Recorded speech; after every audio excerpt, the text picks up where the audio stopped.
Hello, it's Phillip Taylor speaking from Richmond Green Chambers in London. Today I'm looking at a book which has come to us in a series of books that I've been reviewing on Magna Carta, and this one is interesting because it's got a slightly different approach. It's called Beyond Magna Carta, and it's got a subtitle, A Constitution for the United Kingdom, and we're looking here at a case effectively for a written constitution. It's been written by Andrew Blick, and it comes from Hart Publishing, and it's part of the Bloomsbury Publishing group. Now, my wife Elizabeth and I talked about this book. We visited Runnymede, which is a wonderful place to go and have a look to see what actually happened 800 years ago.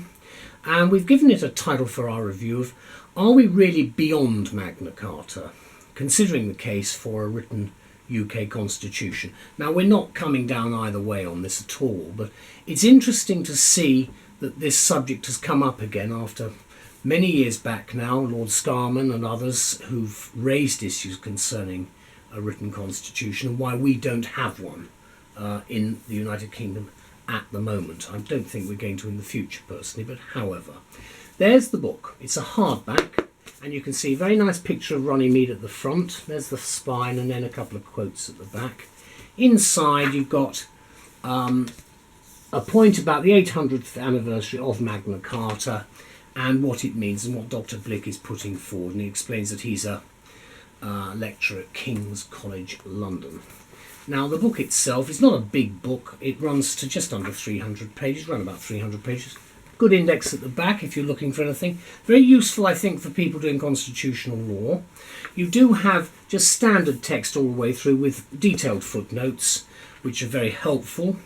You can see just going through it, there are some subheads. That was on a federal union. Let's go to the front of it. That tells you a little bit about what the book's about.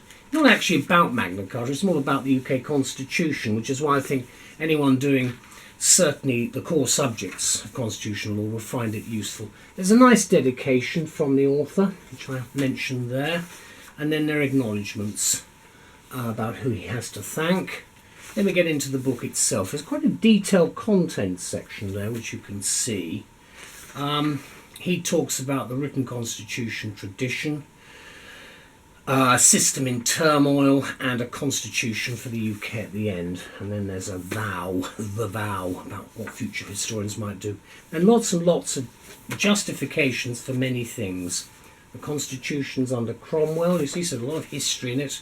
And then the creation of the Union, which of course came under spotlight with the referendum in Scotland and the process of change, and then we run all the way through, and he does come at the end, the positive case for a written constitution. Now, as I said, we are not in the process of, or the policy even, of suggesting we should have a written constitution, but I think the book is a very helpful pointer for those who are interested in the subject. Certainly those who are doing academic studies and examinations will find this helpful. I can remember when I did my exams that there were suggestions about changes, this is going back a long way now, to the way in which we do our business in this country in terms of the constitutional conventions we have, which are quite flexible. And the fact that the views of most parliamentarians over the years has been that we don't need to have a written version. We've seen what happens in some other countries. But having said that, what's this book about and what's our view? Well, it's this. In the 800th anniversary year of 2015, there have been almost countless books written about Magna Carta, signed in 1215, and numerous celebrations, of course, this year to commemorate it. The signing, in fact, it's not the signing as such, it's the sealing of the charter itself, which we've been remembering and celebrating both here and the other side of the Atlantic, with its fierce defiance of tyrannical and repressive rule. This now ancient document, Magna Carta, the Great Charter, continues to inspire controversy and veneration almost in equal measure. And it's fortunate then, 800 years later, that the influence of Magna Carta continues to prevail today, even though some academics might not accept that. And they know who they are. Whilst, of course, it's still generating further controversy and discussion today. hence the recent publication of this erudite and fascinating book from Hart Publishing, which is the imprint of Bloomsbury. Unlike most current publications on the subject of Magna Carta, which we've looked at over the last few months, recording this in the middle of the year, 2015, this book places it in its historical context and does look at the implications for constitutional law. So taking an almost panoramic view of the past 8 centuries, the author, Dr. Andrew Blick of King's College, London, considers Magna Carta in the light of the social, political and constitutional developments which have followed it. And in so doing, he constructs a detailed and carefully argued case, as the subtitle indicates, for a constitution for the United Kingdom. In case anyone needs reminding, the UK does have a constitution, which is good, but in view of many, its major flaw or perpetually annoying disappointment is that it's not written down, which is not so good. That's to some people. The Americans, of course, have a written constitution, complete with amendments implemented from time to time. But in fact, they're difficult to amend. And of course, the old Soviet Union certainly had a written constitution which successive dictators cynically ignored, and the current Russian constitution, also written down, appears to be alarmingly vulnerable to the whims of whoever holds on to power.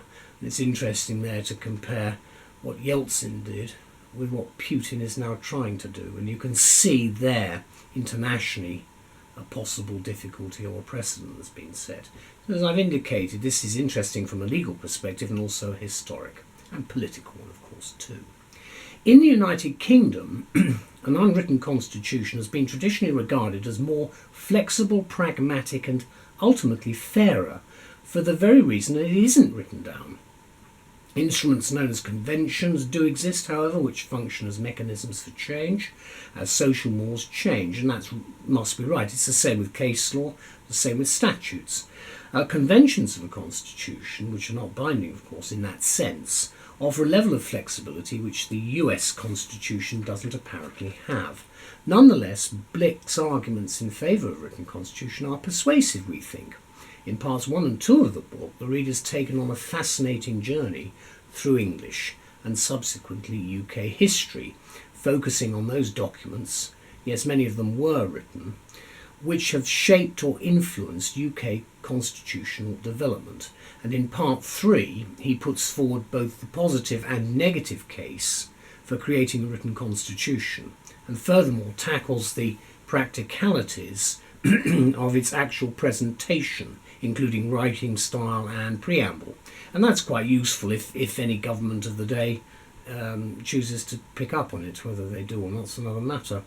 The book cannot fail to reveal, however, that there has been little political will here to change the status quo and to develop a written constitution.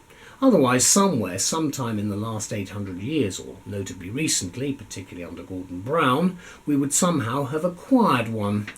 So complex and convoluted arguments aside, the fundamental question regarding a written constitution for the UK pivots on whether it would be a step forward or a step backward for this nation. The author, therefore, has created a valuable and meticulously researched study which should be read both by those who favour a written constitution and those who do not. Either way, the book is a valuable contribution to the corpus of literature and analysis on UK constitutional history.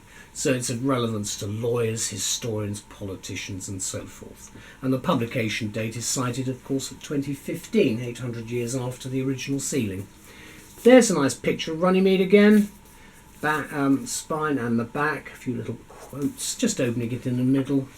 You can see local government in England, the multinational state.